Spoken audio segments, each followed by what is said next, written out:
Bonjour à tous, ici Sébastien, auteur du blog louerencourtedurée.fr et spécialiste de la location courte durée.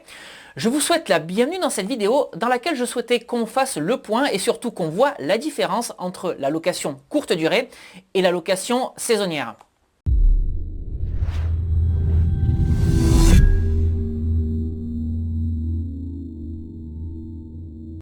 Alors dès l'instant où on loue un appartement ou une maison à la nuitée, on dit par abus de langage qu'on fait de la location saisonnière, mais on parle également de location courte durée.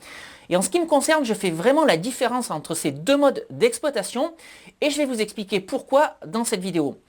En fait, selon moi, la location saisonnière, comme son nom l'indique, elle est liée à une saisonnalité. C'est-à-dire que le bien immobilier que vous allez exploiter à la nuitée, vous allez l'exploiter en location saisonnière durant une certaine période de l'année. Donc par exemple, durant la période d'hiver, si on parle d'un chalet ou d'un appartement à la montagne, et durant la période d'été, si on parle d'un appartement ou d'une maison en bord de mer.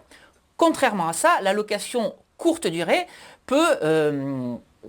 Avec la location courte durée, vous pouvez exploiter un bien immobilier 365 jours par an, c'est-à-dire tout au long de l'année. Et c'est vraiment cette différence que je fais entre une location saisonnière et une location courte durée. Maintenant, ce que je vous propose qu'on voit dans la suite de cette vidéo, c'est la différence et surtout les avantages et les inconvénients de ces deux modes d'exploitation. Et je vous propose qu'on démarre tout de suite par la location saisonnière. Donc comme je le disais, la location saisonnière va concerner des biens immobiliers que vous allez pouvoir exploiter uniquement une certaine partie de l'année. Alors forcément, si je reviens sur les exemples que j'ai cités précédemment, donc l'appartement à la montagne ou l'appartement en bord de mer, vous allez atteindre des rentabilités explosives durant la haute saison. Alors on l'a tous remarqué parce qu'on est tous partis en vacances au bord de la mer ou on est tous partis faire du ski en hiver. Et c'est vrai que durant les mois de décembre, janvier, février, voire mars, pour les périodes de ski, la location des appartements ou des chalets atteignent des loyers très très élevés. Et de la même manière, durant la période d'été, donc de juin à septembre, les appartements, les mobil-homes ou les maisons en bord de mer se louent extrêmement cher.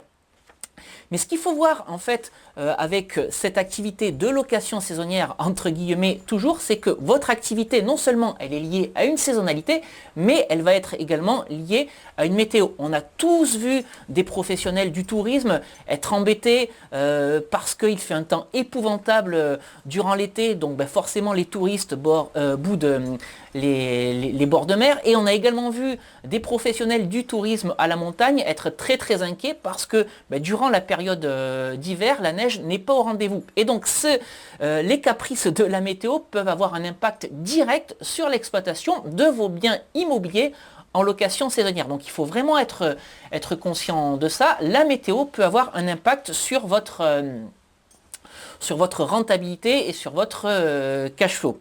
Alors ce que je voulais également préciser, si vous souhaitez faire de la location saisonnière, c'est que le prix de votre immobilier va être également plus élevé. Un appartement que vous allez acheter à Chamonix ou aux Deux Alpes vaudra bien plus cher qu'un appartement dans n'importe quelle autre ville de France, mais de la même manière, un appartement ou une maison que vous allez acheter sur la côte atlantique ou sur la côte méditerranéenne coûtera bien plus cher qu'un appartement que vous allez acheter dans une ville entre guillemets classique. Et donc la ligne de conduite que je défends systématiquement sur mon blog et dans toutes mes vidéos, c'est que le bien immobilier que vous destinez à la location saisonnière ou courte durée doit vous ramener de l'argent quel que soit le mode d'exploitation. Donc comme je le disais précédemment, si vous avez fait le choix de cette location saisonnière, effectivement vous allez avoir de gros loyers durant la pleine saison.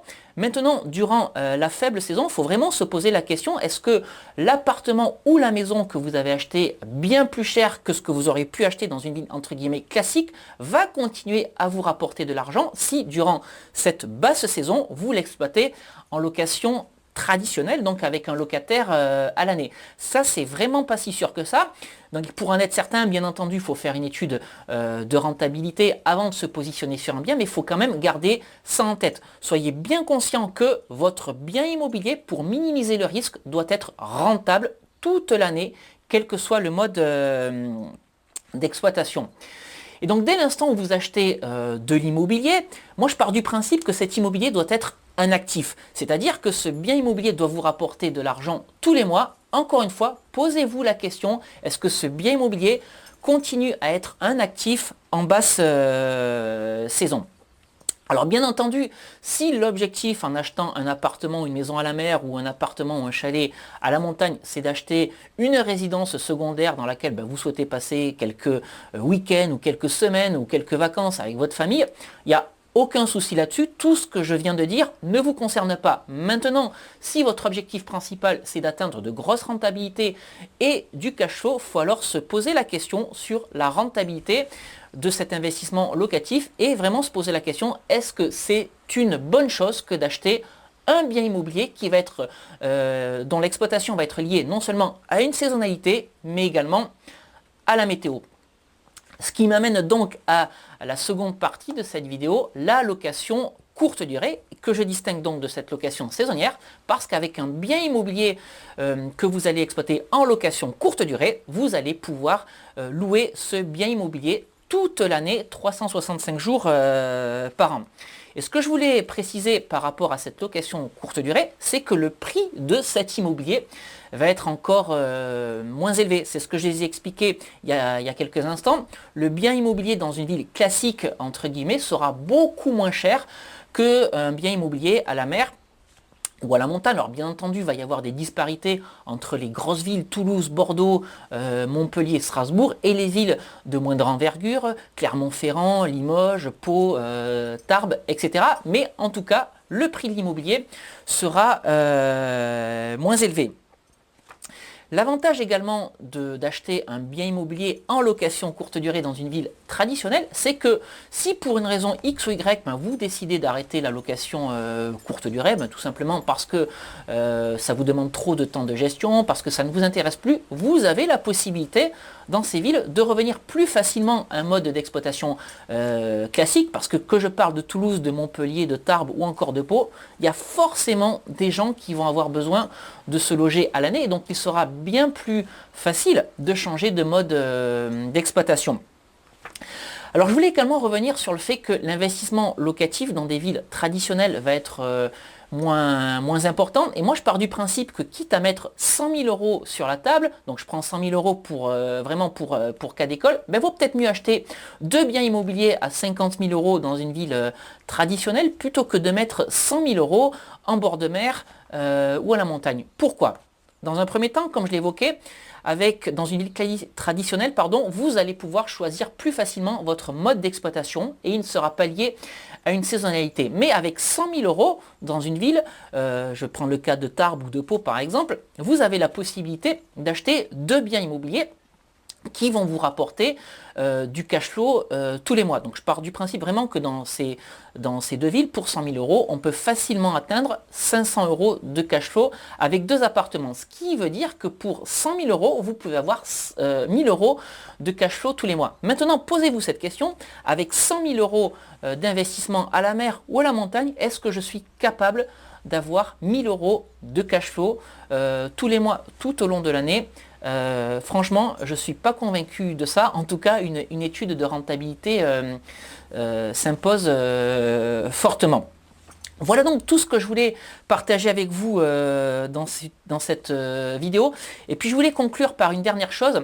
Comme dans tout business, en fait, l'objectif c'est d'être dépendant du moins de personnes ou du moins de choses possibles. Et encore une fois, avec cette location saisonnière, vous êtes dépendant d'une saisonnalité et de la météo, alors qu'avec une location traditionnelle, vous restez, avec un investissement dans une ville traditionnelle, vous restez 100% maître de votre activité, qui plus est, qu'il pleuve ou qu'il fasse beau, que ce soit l'hiver, que ce soit l'été, le printemps ou l'automne, votre calendrier va rester plein si vous vous débrouillez bien, bien entendu, tout au long de l'année. Donc voilà vraiment ce que je voulais partager avec vous dans cette vidéo. Faites bien la distinction entre la location saisonnière d'un côté et la location courte durée d'un autre. À vous maintenant de faire votre choix en fonction de vos contraintes personnelles et puis surtout de votre objectif de vie. Encore une fois, si votre objectif c'est d'avoir un pied à terre à la mer ou à la montagne, préférez bien entendu la location saisonnière.